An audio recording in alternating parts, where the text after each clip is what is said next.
Hello दोस्तों, कैसे हैं सभी लोग। दोस्तों कैसी चल रही है DED एग्जाम प्रिपरेशन। दोस्तों जैसा कि हम मोस्ट इम्पोर्टेंट क्वेश्चंस पर बात कर रहे हैं न्यू एग्जाम पेपर पैटर्न के अकॉर्डिंग, आज हम बात करने वाले हैं paper first introduction to disability पे, जिसमें हम करेंगे मैचिंग टाइप क्वेश्चन।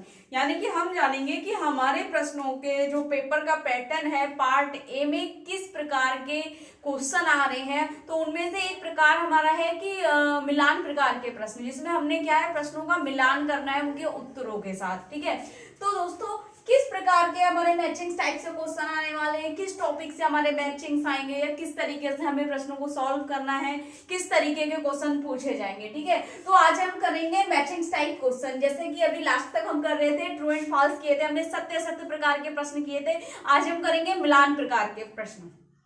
ठीक है, तो दोस्तों देखिए जैसे कि 5 नंबर के लिए मोस्ट इंपोर्टेंट है, सभी जानते हैं। ठीक है, तो 5 नंबर हम कैसे अपने बनाएं या किस टॉपिक की ज्यादा तैयारी करें, या 5 नंबर के ये प्रश्न है मिलान प्रकार के कैसे पूछे जाएंगे, किस प्रकार से प्रश्न पूछे जाएगा, या मिलान प्रकार का किस प्रकार का प्रश्न बनेगा। क्योंकि अब तक हमने छोटी क्लासों में ये हमने मिलान प्रकार के प्रश्न किए थे, है ना, तो वहां पर एक एक शब्द आता था, हम मिलान करते थे। लेकिन यहाँ पर अगर हम बात करें उच्च शिक्षा, जो कि विशेष शिक्षा एक उच्च शिक्षा के अंतर्गत आता है दोस्तों, तो इसमें किस प्रकार के प्रश्न पूछे जाएंगे। तो कुछ प्रश्न हम आपके साथ लेकर आए हैं आपके सामने दोस्तों, जिसमें हम क्वेश्चन सीरीज के माध्यम से कर रहे हैं। तो आज भी हम 1 से लेके 20 प्रश्नों पर बात करेंगे, जो कि हमारे प्रश्न होंगे मिलान प्रकार के, यानी कि मैचिंग टाइप क्वेश्चन होंगे। हम कुछ 20 प्रश्नों का मिलान करेंगे उनके उत्तरों के साथ, यानी कि उनके सवालों के जवाब क्या होंगे, हम कह सकते हैं क्वेश्चंस के आंसरों के साथ मैचिंग करेंगे। ठीक है, स्टार्ट करते हैं दोस्तों। देखिए यहाँ पर हमारे कुछ क्वेश्चन दिए रहे होंगे। ठीक है, तो दोस्तों और इसके सामने कुछ हमारे आंसर है, लेकिन सब आगे पीछे होते हैं और हमने क्या करना होता है उनका मिलान करना होता है कि कौन सा शब्द हो गया ले लीजिए, उसका जवाब कौन सा होगा। ठीक है, या कौन सा शब्द हमारे प्रश्नों से संबंधित होगा, हमें ये पता करना है। अब बात ये आती है कि किस प्रकार से प्रश्न पूछ लिया जाएगा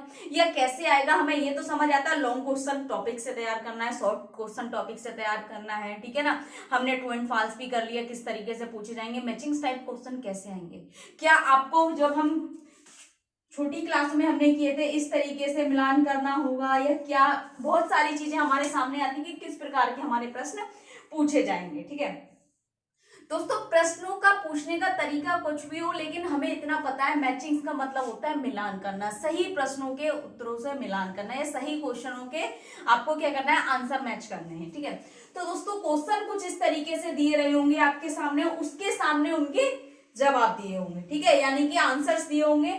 उसके बाद हमने क्या करना है, जब हमने पहला क्वेश्चन लिखना है, पहले क्वेश्चन का आंसर हमने उसके सामने देना है।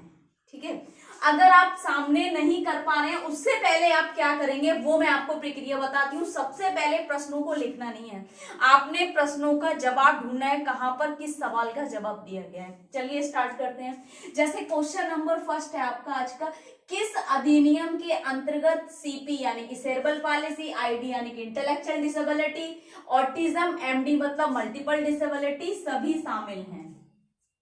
ऐसा कौन सा अधिनियम है जिसमें प्रमस्तिष्क पक्षाघात, बौद्धिक अक्षमता, स्वलीनता और बहुविकलांगता शामिल है।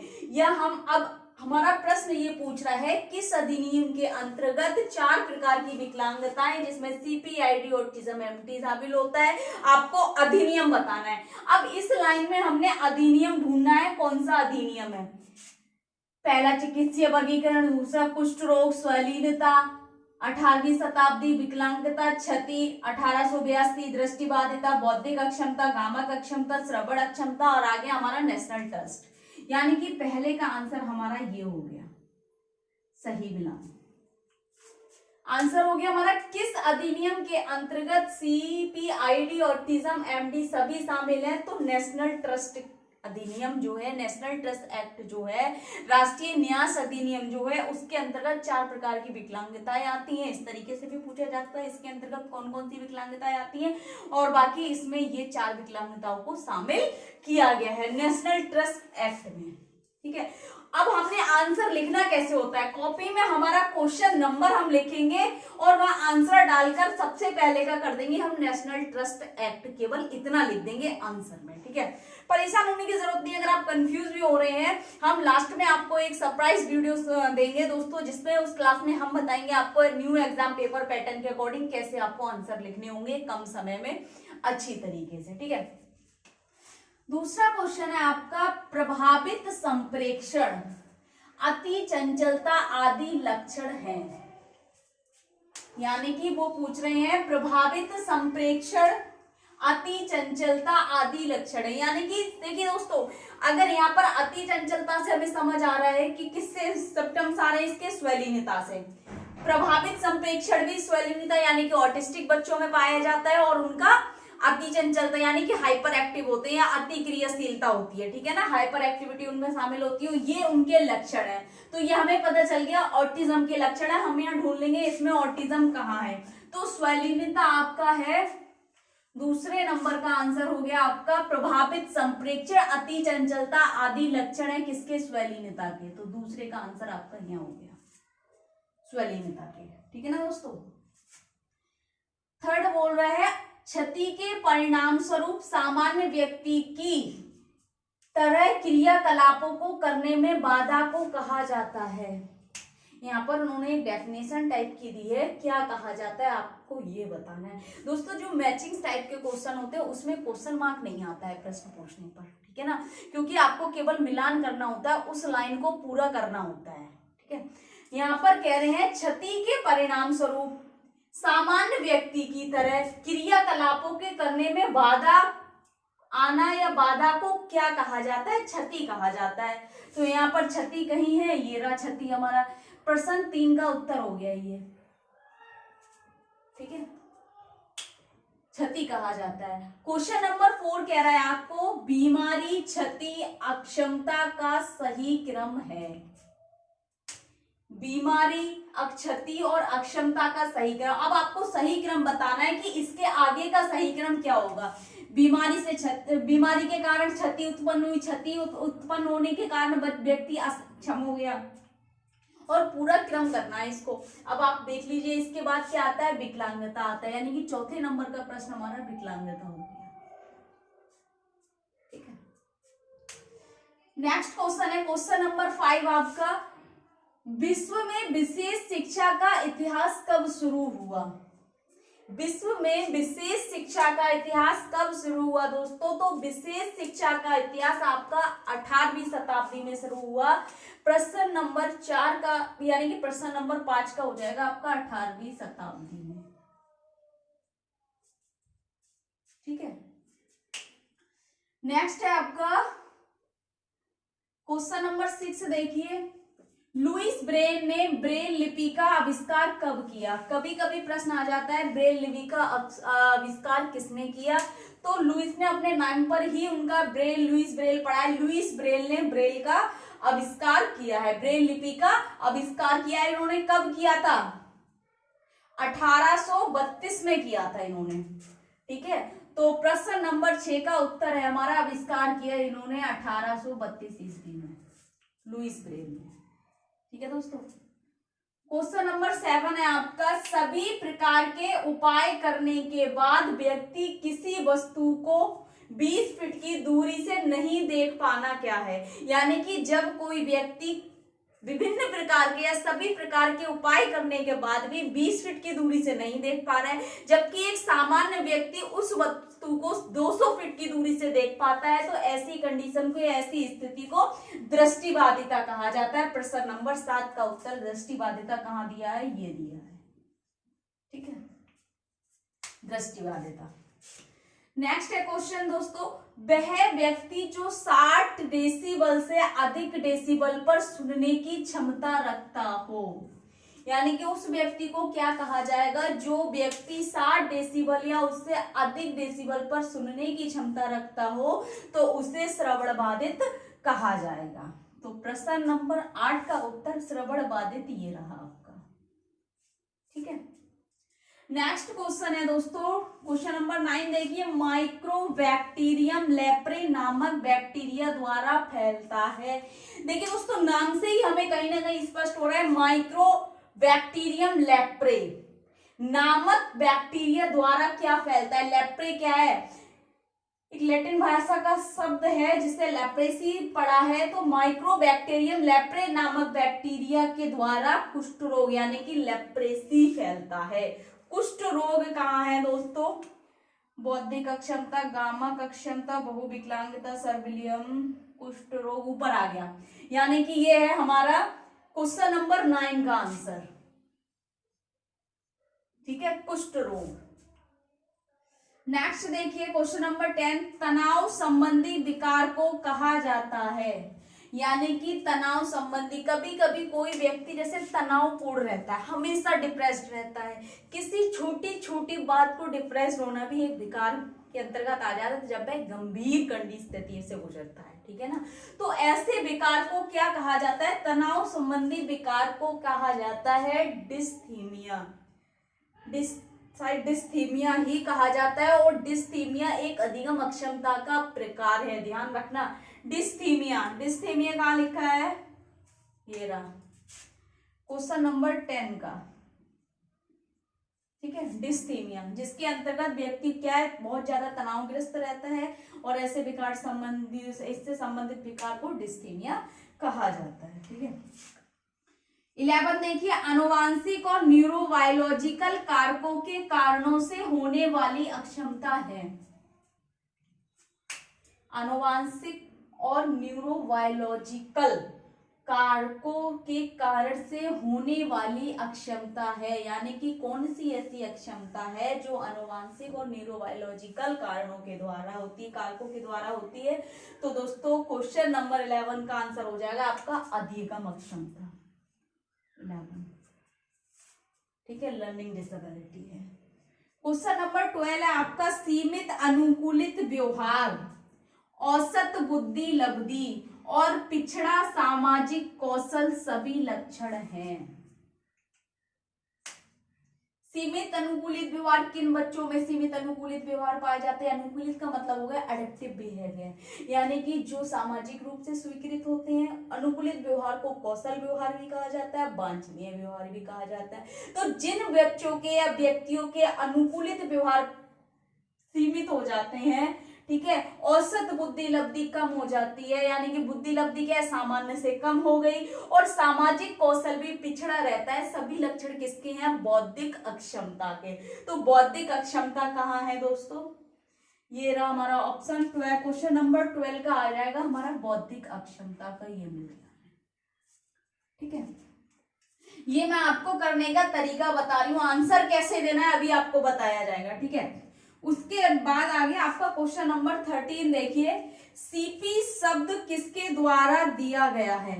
शब्द सीपी किसके द्वारा दिया गया है? तो शब्द सीपी सर विलियम ऑसलर के द्वारा दिया गया है। क्वेश्चन नंबर 13 का आंसर आ जाएगा सर विलियम ऑसलर। ठीक, नेक्स्ट क्वेश्चन है, 2 या 2 से अधिक प्रमाणित विकलांगताएं क्या कहलाएंगी? जब 2 या 2 से अधिक प्रमाणित विकलांगताएं होंगी किसी व्यक्ति या बच्चे में, तो वह व्यक्ति बहुविकलांगता वाला व्यक्ति कहलाएगा, तो बहुविकलांगता कहलाएगी। हमारा क्वेश्चन नंबर है ये 14 का आंसर बहुविकलांगता देख लीजिए कहाँ दिया गया है। बौद्धिक अक्षमता, श्रवण, नेशनल ट्रस्ट, बौद्धिक, ये रहा आपका 14 नंबर। ठीक है, क्वेश्चन नंबर 15 देखिए, विशेष शिक्षा की ऐतिहासिक जड़ें कहाँ पाई जाती हैं? यानी कि विशेष शिक्षा जहां से हम कह सकते हैं शुरू हुई है, या जहां इसकी खोज हुई है, इसकी ऐतिहासिक जड़ें कहाँ पाई जाती हैं? तो इसकी ऐतिहासिक जड़ें यूरोप में पाई जाती हैं। यूरोप कहाँ दिया गया है? ये रहा यूरोप, और ये प्रश्न नंबर हमारा 15 है दोस्तों, यहाँ पर यूरोप। ठीक है, क्वेश्चन नंबर 16 है, बौद्धिक अच्छा सक्षम बच्चों की शिक्षा किसके द्वारा लिखी गई थी? यानी कि बौद्धिक सक्षम बच्चों की शिक्षा किसने लिखी थी, किसके द्वारा लिखी गई थी? तो फ्रेंच फिजिशियन के द्वारा लिखी गई थी।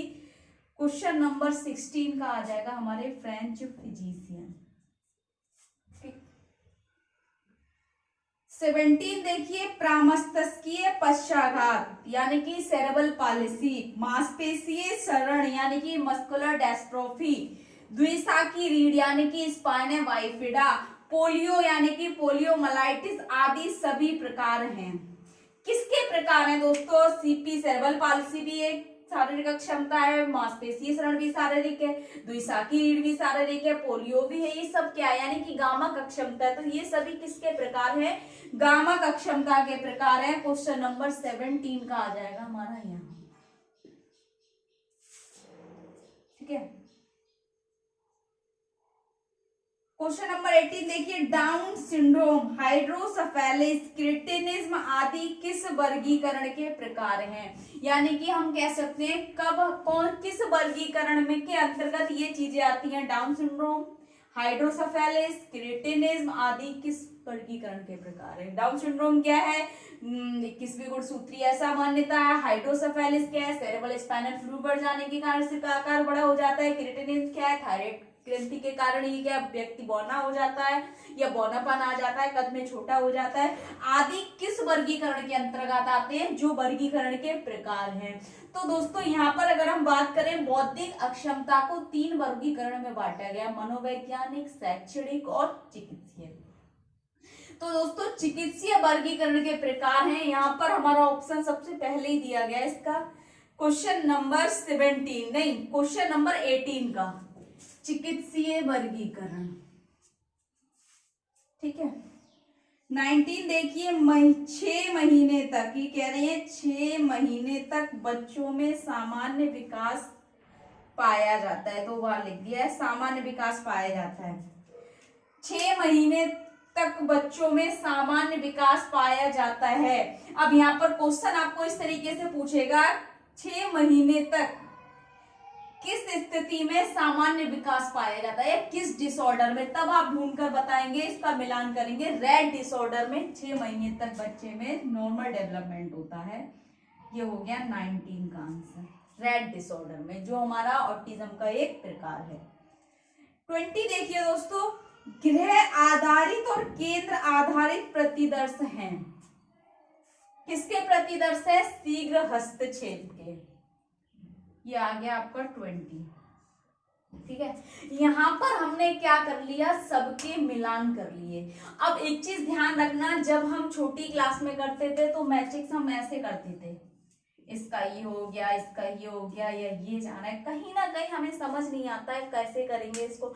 अगर आप ऐसे करके आएंगे तो एग्जामिनर नहीं समझ पाएगा आपने किसका मिलान कहाँ लगाया है, ठीक है। अच्छा, कुछ व्यक्ति क्या करते हैं या कुछ हमारे दोस्त क्या करते हैं आंसर देने के लिए कि जिसका जो मिलान होता है सामने ही कर देते हैं और सही शब्द इसके सामने लिख देते हैं, तो क्या मैचिंग हो गया? ये मैचिंग नहीं होता है, ठीक है ना दोस्तों। हमने इसका आंसर कैसे देना है? हमने क्या करना है, क्वेश्चन नंबर फर्स्ट हमारा, जैसे मान लीजिए सबसे पहले हमने क्या करना है, यहाँ पर हमने मैचिंग लिख देना है अपना, MATCHING मैचिंग, ठीक है। और हमारा पार्ट चल रहा है पार्ट ए। पार्ट ए में तो है ये सारी चीजें, है ना। तो मैचिंग्स आ गया हमारा, ठीक है, ये आ गया मैचिंग्स, ठीक है। पार्ट ए में मैचिंग्स कर रहे हैं। अब हमने यहाँ पर क्या करना है, क्वेश्चन फर्स्ट का आंसर यहाँ देना है। क्वेश्चन फर्स्ट लिखकर इसको आंसर लिखना है। क्वेश्चन है हमारा, किस अधिनियम के अंतर्गत CPID, ऑटिज्म और मल्टीपल डिसेबिलिटी सभी शामिल है, ठीक है।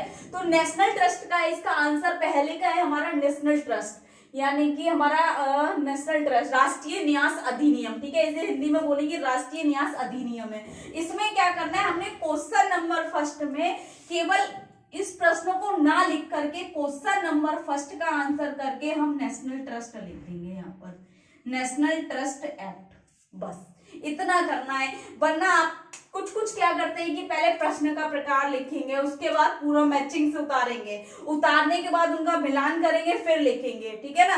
तो छोटी क्लासों जैसा काम ना करें दोस्तों। अब आप उच्च शिक्षा के अंतर्गत आते हैं तो यहाँ पर ना तो हमने उनके सामने आंसर देने हैं, ना हमने इस तरीके से मिलान करना है। हमने क्या करना है, सीधे क्वेश्चन नंबर का आंसर लिखने के बाद जो आंसर आ रहा है उसके आगे सेम उसका आंसर लिख देना है, बस सबसे बेहतर तरीका आपका यही है। दूसरा क्वेश्चन एक और ले लेते हैं एग्जांपल के लिए, प्रभावित संप्रेक्षण, अति चंचलता आदि लक्षण है। किसके लक्षण है? स्वैलीनता के, ठीक है ना। तो दूसरा ऑप्शन हमारा बी जो होगा, ये हो गया हमारा क्वेश्चन नंबर ए का आंसर। तो बी का आंसर आप यहाँ पर देख के क्या लिखेंगे, स्वैलीनता यानी कि ऑटिज्म, स्वालीनता होता है, ऑटिज्म लिख देते हैं इंग्लिश में, ऑटिज्म।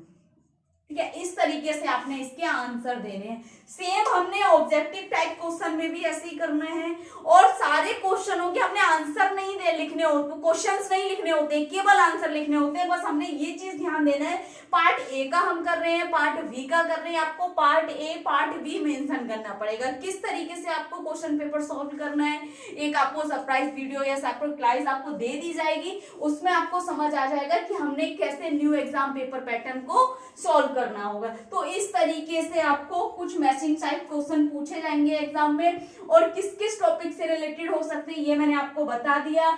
आप यूनिट फर्स्ट से तैयार कर लें, जिसमें हिस्ट्री ऑफ स्पेशल एजुकेशन उसमें से कर लें, बाकी यूनिट 5 में से कुछ नहीं आएगा। मैचिंग टाइप क्वेश्चन के लिए यूनिट 2, 3 तीन यूनिट्स ऐसी हमारी पेपर फर्स्ट की इंट्रोडक्शन टू डिसेबिलिटी की, जिसके अंदर हमारे जिसमें मैचिंग, ठीक है ना, मैचिंग्स कवर होंगे, ऑब्जेक्टिव टाइप क्वेश्चन कवर होंगे इसके अंतर्गत, और हम कह सकते हैं आपके 2 नंबर वाले प्रश्न भी ये 3 यूनिट्स के आ जाएंगे, क्योंकि यूनिट 4 भी क्या है हमारा लेंथी है, यूनिट 5 भी हमारा लेंथी है, ठीक है ना, तो उसमें से नहीं पूछेगा वो। तो इन 3 यूनिट्स के टॉपिक्स जो है उनसे रिलेटेड पार्ट ए आपका पूरा कंप्लीट हो जाएगा, पार्ट बी भी हो जाएगा। सी डी में आपको लॉन्ग क्वेश्चन करने होंगे, जिसमें 150 शब्द का करना होगा, पार्ट सी में 2 क्वेश्चन करने होंगे, पार्ट डी में आपको 250 शब्दों का जिसमें लॉन्ग क्वेश्चन करना होगा, 1 करना होगा, 2 दिए रहे होंगे, ठीक है। तो दोस्तों कुछ समझाने की जरूरत नहीं है, बाकी मैं आपको एक क्लास अपलोड कर ही दूंगी लास्ट में। और इसके अलावा भी आपको कुछ समझ नहीं आ रहा है, कुछ डाउट लग रहा है, कुछ पूछना है, तो कमेंट बॉक्स में जाके कमेंट कर सकते हैं। ज्यादा से ज्यादा वीडियो लाइक करें, चैनल को सब्सक्राइब करें, बेल आइकन को प्रेस कर दें, ताकि नेक्स्ट आने वाली क्लास आप तक पहुंचती रहे। दोस्तों थैंक यू सो मच।